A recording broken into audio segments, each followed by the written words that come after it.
Good evening, dear friends. Today we are going to talk about class 7th geography lesson, that is the environment.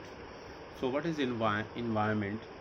Environment is our surrounding system. हम अपने आसपास जो कुछ भी देखते हैं, नज़र दौड़ाते हैं, वो सब कुछ environment का हिस्सा होता है। अगर हम क्लासरूम में हैं तो क्लास में हमें क्या क्या चीज़ें दिखाई देती हैं, जो कुछ भी दिखाई देती है, चाहे ब्लैक बोर्ड हो, चाहे फ़ैन हो, चाहे बच्चे हों, चाहे टेबल चेयर हो, सब कुछ वो इन्वायरमेंट का हिस्सा, वो क्लासरूम का इन्वायरमेंट है। क्लास से हम बाहर निकलते हैं, फील्ड में जाते हैं, तो फील्ड में हमें जो कुछ भी दिखाई देता है ग्राउंड में, that is a part of environment. Similarly if you go to the sea shore, that is a different environment. So environment is nothing but our surrounding system.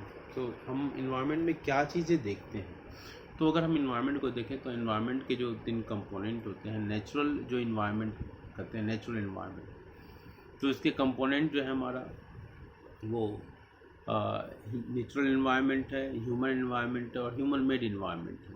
तो इन्वायरमेंट के हम 3 कंपोनेंट की हम बात देखते हैं।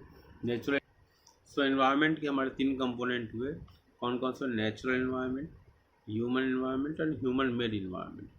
अगर नेचुरल इन्वायरमेंट देखो, नाम से ही क्लियर है, नेचुरल इन्वायरमेंट, जहाँ things where things are available in a natural form. तो नेचर में what are things provided by nature, प्रकृति ने हमें क्या क्या चीज़ें दी हैं। अब नेचर क्या है? Which is not created by human being, means which grows bye its own, that is nature. अब इफ़ यू सी, मैंने एक फार्मूला बनाया हुआ है उसको समझने के लिए। हम जिंदगी में हर व्यक्ति का एक सपना होता है कि वो प्रॉफिट प्रॉफिट प्रॉफिट, प्रॉफिट को हिंदी में कहते हैं लाभ, और लाभ को अंग्रेजी में अगर हम लिखें तो LABH, और L for lithosphere, A for atmosphere, B for biosphere and H for hydrosphere. तो lithosphere, hydrosphere, LA lithosphere, atmosphere, biosphere and hydrosphere. तो ये हमारा है नेचुरल एनवायरनमेंट का हिस्सा। इस तरह ह्यूमन मेड, इसके बारे में थोड़ा सा और डिटेल में हम बाद में पढ़ेंगे। ह्यूमन इन्वायरमेंट में हमारा फैमिली, हम जहाँ हम मनुष्य अपने आसपास एक समाज बना कर रहते हैं, हम एक इंडिविजुअल यूनिट्स हैं। अरिस्टोटल ने कहा था कि मनुष्य एक सामाजिक प्राणी है। तो समाज हो गया, उस समाज में विभिन्न तरह के पोस्ट हैं, विभिन्न तरह के लोग हैं, विभिन्न तरह के कॉम्बिनेशन हैं, कम्युनिटीज़ हैं, फैमिली है, लॉयर्स हैं, पॉलिटिशियंस हैं, डॉक्टर्स हैं, कारपेंटर्स, ये सारे चीज़ें जो क्या है, human beings, they are all part of the human environment. इस तरह ह्यूमन मेड इन्वायरमेंट भी होता है। ह्यूमन मेड इन्वायरमेंट में क्या है, जैसे ह्यूमन के द्वारा जो चीज़ें बनाई गई, what are things are constructed by human beings, whether the bridges, there's a fan, buildings, monuments, these all are considered as a human made environment. So natural जो इन्वायरमेंट है तो उसको हम 2 कंपोनेंट में बांटते हैं, बायोटिक और एबायोटिक से। बायोटिक मीन्स उसको हम बायोलॉजिकल सोर्स करते हैं जिसमें जीवन है, they are the part of biotic environment. जिसको हम इसके एग्जांपल को अगर हम देखें तो प्लांट्स है, एनिमल्स, मतलब इस सब में प्लांट में लाइफ है और एनिमल्स में फ्लोरा और फौना के रूप में हम इसको। एबायोटिक का एग्जांपल अगर हम ले लें तो हमारा लैंड है, फर्नीचर है, सब एबायोटिक सोर्सेज हैं। अब हम आते हैं जो पहले हमने एक फॉर्मूला बनाया था, लाभ, LABH, लाभ। लाभ में अब लिथोस्फीयर में क्या क्या चीज़ें, what are things are lithosphere, जो हम पृथ्वी का जो हिस्सा, जो कॉन्टिनेंट है हमारा, वो सब लिथोस्फीयर का पार्ट है। तो lithosphere is a hard surface of the earth, is a part of lithosphere. It is comprised of mountain, plateaus, valleys, plains। अगर हम इसको देखें, कंसिडर करें हवा में, देखो माउंटेन्स, वैलीज नीचे आ गए, प्लेन और प्लेट्यू। प्लेट्यू को हम दिखाते हैं ऐसे टेबल शेप में, टेबल शेप में। माउंटेन्स में क्या होता है, पॉइंटेड, इसका टॉप पॉइंटेड होता है, वैलीज डाउन, और plains is very easy to understand, और प्लेट्यू जिसका टॉप जो है फ्लैट होता है। माउंटेन का टॉप जो है वो फ्लैट नहीं होता है, पॉइंटेड होता है। अब ये सारे नेचुरल लिथोस्फीयर पे हमको देखने को मिलते हैं।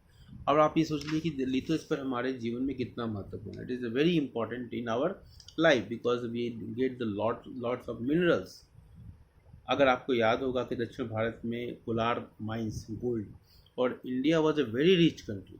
अब आप पद्मनाभ स्वामी टेम्पल में गया था, once I went visited to Padmanabha Swamy temple, and it was a huge amount of gold and jewelries are kept there, and to protect them from the foreign rulers, invaders, britishers, और जितने भी लोग रूलर्स थे जो लूट कर यहाँ संभाले आते तो उनसे बचाने के लिए वहाँ के प्रिस्ट ने टेम्पल में रख दिया। आज भी वहाँ पर सिक्योरिटी फोर्सेज उसको उसकी रखवाली करते हैं।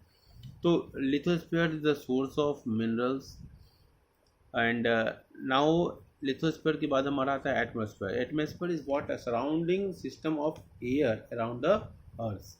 अगर हम इसको एक सर्किल बना लें, इनर सर्किल, उसको हम अर्थ लिख दें, उसके ऊपर एक और सर्किल बना दें, और वो जो ऊपर सर्किल है वो सराउंडिंग लेयर ऑफ एयर को इंडिकेट करता है। तो air is what, air is a mixture of gases. Science में भी आपने पढ़ा हुआ है, air is what, air is a mixture of gases. इसके बाद एयर में अगर हम देखें कम कि एयर में किसकी मात्रा ज़्यादा होती है, तो एयर में सबसे अधिक नाइट्रोजन की मात्रा होती है लगभग 78%, इसके बाद ऑक्सीजन की होती है 21%, और बाकी 1% में बाकी सारी गैसेस होती हैं, और इसके बाद कार्बन डाइऑक्साइड। तो ऑक्सीजन सॉरी नाइट्रोजन, ऑक्सीजन और कार्बन डाइऑक्साइड इनकी मात्रा होती है। और जैसे जैसे हम ऊपर बढ़ते जाते हैं ऑक्सीजन की मात्रा कम हो जाती है, इसलिए ऊपर बढ़ने की पर और एक गैस सिलेंडर लेकर चलते हैं mountaineer, so that they can survive. अब हम आते हैं hydrosphere. So hydrosphere it indicates the water bodies, और हम जानते हैं हम हमारे घरों में एक्वेरियम होता है, तो पानी के जो जीव जंतु हैं वो पानी में सर्वाइव करते हैं। वेल है, बहुत तमाम एक्वेटिक एनिमल्स हैं। तो ब्लू वेल जो है सबसे बड़ी मानी जाती है स्तनधारी। स्तनधारी का मतलब होता है मैमल्स, तो ब्लू वेल्स सबसे बड़ी मानी जाती है। तो एक्वेटिक एनिमल्स हाइड्रोस्फीयर में होते हैं, जिसमें लेक आता है, हमारा पॉन्ड आता है, और उनसे तमाम तरह के हमको फ़ायदे हैं। हम फिशिंग करते हैं, उसका व्यापार होता है।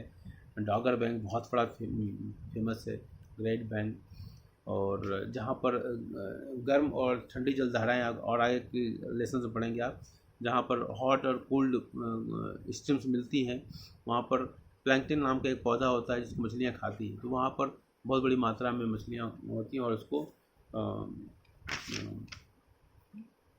एक रिसोर्स के रूप में उसको फिशिंग के लिए यूज़ किया जाता है। तो हाइड्रोस्फीयर हमारे जीवन में, हमारे लाइफ में बहुत ही इंपॉर्टेंट है। जानते ही आप कि जल ही जीवन है, water is known as a wonder liquid. आज हम मंगल पर पानी की तलाश कर रहे हैं, और भारत ने भी मिशन भेजा। कुछ बिल्कुल सफल होकर भी थोड़ी सी कमियों की वजह से ये थोड़ा असफल तो नहीं कहेंगे, अपने लक्ष्य को पूर्णतया प्राप्त नहीं कर पाया, ये कहना ज़्यादा अच्छा होगा।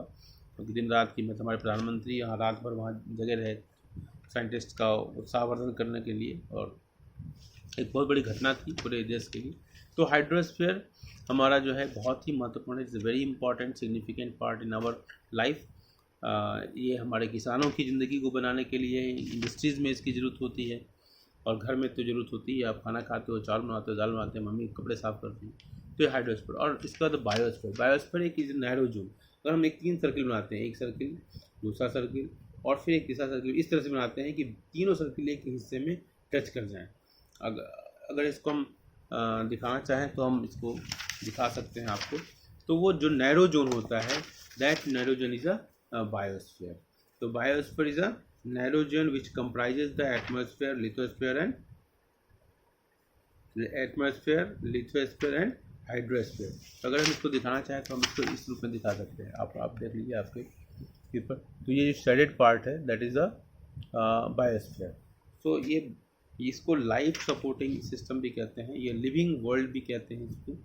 तो इस तरीके से अब हम इसके आगे हम देखना चाहेंगे कि अब हम देखें कि जो हमारा इन्वायरमेंट हमने देखा, अब ये एक जो लिविंग ऑर्गेनिज्म है, नॉन लिविंग ऑर्गेनिज्म है, ये सारे सिस्टम, ये सारे ग्रुप मिलकर आपस में इंटरेक्शन करते हैं, और ये जो इंटरेक्शन होता है इससे सबको एक फ़ायदा होता है। तो इस इंटरेक्शन को हम एक इकोसिस्टम का नाम देते हैं, और ये इकोसिस्टम जगह परिस्थितियों के अनुसार बदलता भी रहता है। जैसे डेजर्ट का इकोसिस्टम अलग होगा, सी शोर के आसपास का इकोसिस्टम अलग होगा, माउंटेन के आसपास का इकोसिस्टम अलग हो, लेकिन इकोसिस्टम कोई भी हो, they interact with each other, और ये एक दूसरे के को इंटरेक्ट करते हैं, तो सब इनसे सबको फ़ायदा होता है।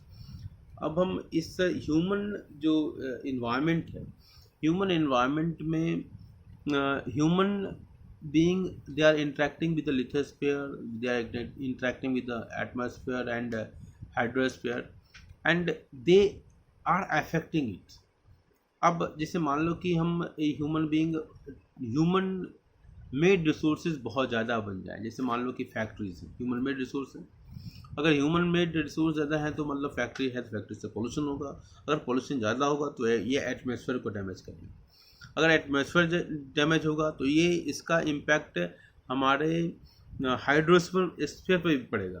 तो इस तरह से ये हमारा पूरा का पूरा एक इकोसिस्टम चौपट होगा, बर्बाद होगा, उसमें कमियां आएंगी और इसमें डिग्रेडेशन आएगा।